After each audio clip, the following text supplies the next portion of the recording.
So in our English class, we were challenged to create a product that emphasized the power of story and kind of bettered the community.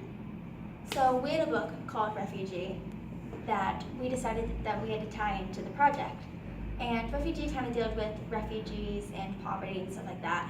So I kind of have, and everybody else in our group has like strong ties and like relations to poverty, so we decided to make that our focus for our video.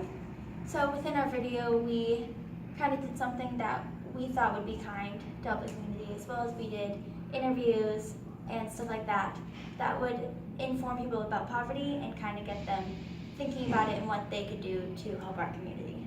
So that is what we did our product about, and we hope you enjoy it.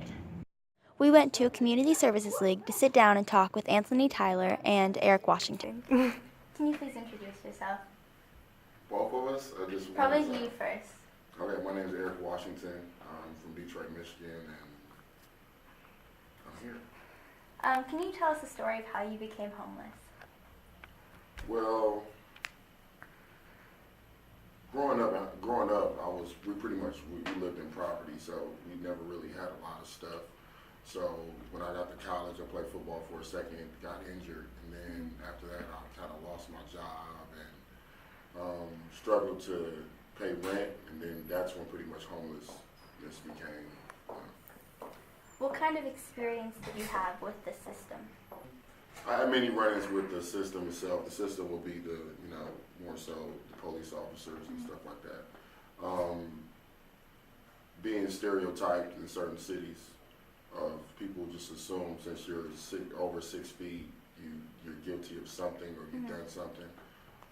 Not really getting the support that you maybe deserve or you should have, because they assume that since you're 6 foot and African American, you should be able to dunk a basketball and you should be able to, I play football, so I'm going to NFL, so they don't need to help me out,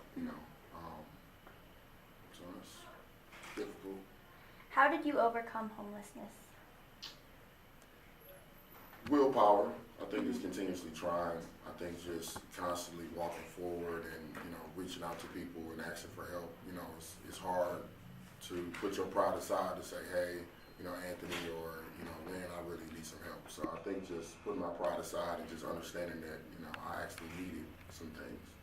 So what trait that you possessed helped you the most to overcome homelessness? Relentlessness. So what was the highest and the lowest point?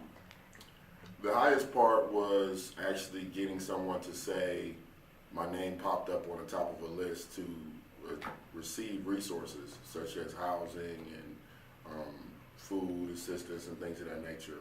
The lowest point was actually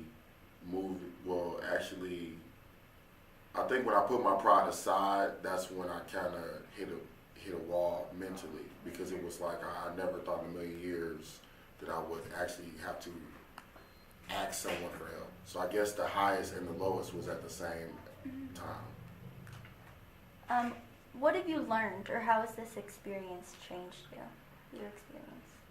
I've always been a giving person. I've always been nice to others. I think it just taught me to show a little bit more empathy for people that are in that situation, because a lot of people don't have the willpower that I have or the go-getter attitude to try to figure it out. So just to try to see if, I think just to be a little understanding to people in their situations. What is the most helpful thing people who aren't homeless could do to help people who are? You said that people aren't homeless, so what can you do for a homeless person? Yeah. Just be nice. I mean, honestly, just the fact that if you see a person outside and they may be asking for food or money or stuff like that, I'm not saying you have to always give them money, but just the fact of saying, I hope you have a nice day, that goes a long way. Just a kind gesture here and there. Hold the door for an old lady, or go help an old man cut grass. That makes you feel good inside. And what are your hopes for the future? I want to be the mayor of Kansas City. I will be the mayor of Kansas City, so you better keep this. Thank you for answering questions. That was really good. Okay. Now, can you please introduce yourself? Yes, ma'am. Anthony Tyler, Housing Case Manager here at Community Services. Do you enjoy your job? I do enjoy my job. I get a deep satisfaction out of helping people and seeing people thrive the way Eric does. If you could change the rules on how you do your work, how would you change it? These strategic questions. Right. If I could change the way I do my job, a lot of times with the housing list that we have to go by, we have to pick them coming from what order they're in. A lot of times, we may not have the resources right away that we can get a person immediately housed. So a lot of times it takes us working with other service providers to be able to find those openings if we don't have them. So I think sometimes just being strategic and working with other service providers and building that relationship where we can coordinate together. What is the lowest point of your job? The lowest point of my job is sometimes you want to see success right away, and understanding that it's a process. A process meaning you can give a person a roof, but understanding that if a person's been in a situation for so long, sometimes it's hard for them to adapt when they get into a situation having their own problem. And what's the highest point? The highest point. This is one of them right here. Just seeing people like Eric that not only is he resilient, but he finds ways to help others that are in a situation. Say for instance, let's take an example. He goes to other service providers for different things. He will get resources and bring them back. He has a vehicle. He says, well, you know what? I have these bus passes. Hey, take these bus passes and give them to somebody else that needs them. You know what I mean? That right there, it enlightens me. And the other thing is with him is seeing him volunteering, being in the community, working with other service providers like Comprehensive Mental Health, volunteering and doing groups with kids and doing coaching type stuff, life coaching, working them out on the football field.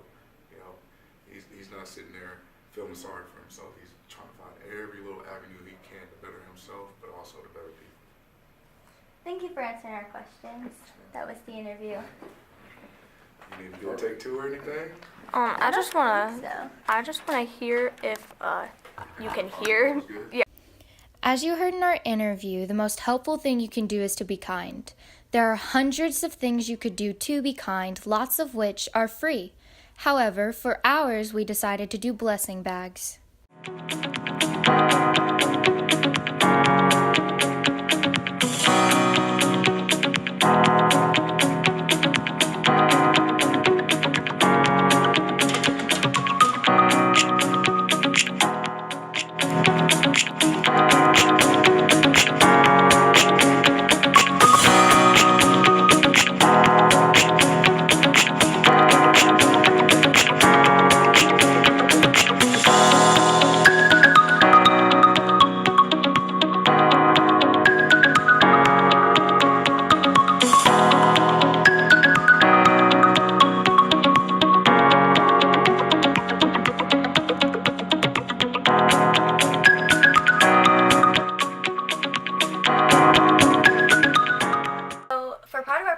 We wanted to make blessing bags, which are just bags of necessities and goods that we could hand out to people who are less fortunate, like people who on the side of the road who, when you're driving in your car, you see them asking for money, asking for help. We want to give them these bags in order just to give them stuff that they need that they might not have access to.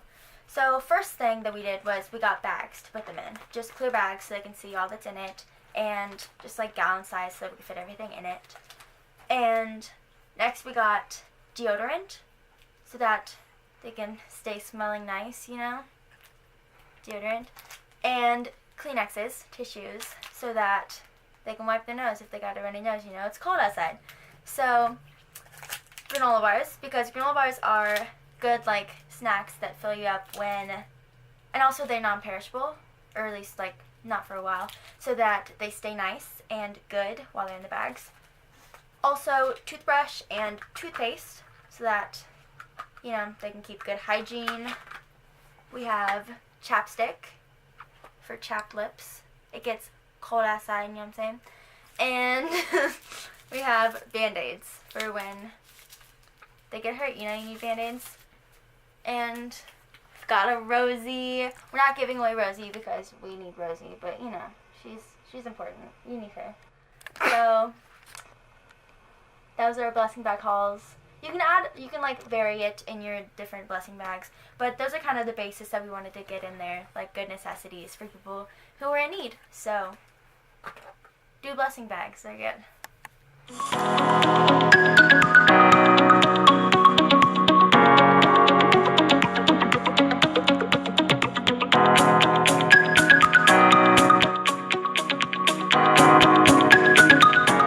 Here are some ways you can help the homeless people in your community without paying any money. The first thing you can do is show them respect and treat them respectfully. Another thing you can do is donate clothes or food or toys. The third thing you can do is to spread awareness. Pass out flyers, hang posters. You can also volunteer at places like harvesters and soup kitchens and just do simple tasks such as bagging food. And finally, for your low-income neighbors, you can contact your lawmakers and you can advocate for safety net services and safe, affordable housing. Thank you. Wait.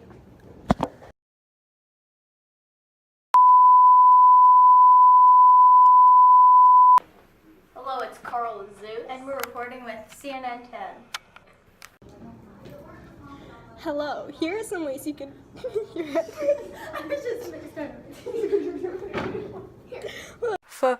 Focus on me. Oh, my hand was in it.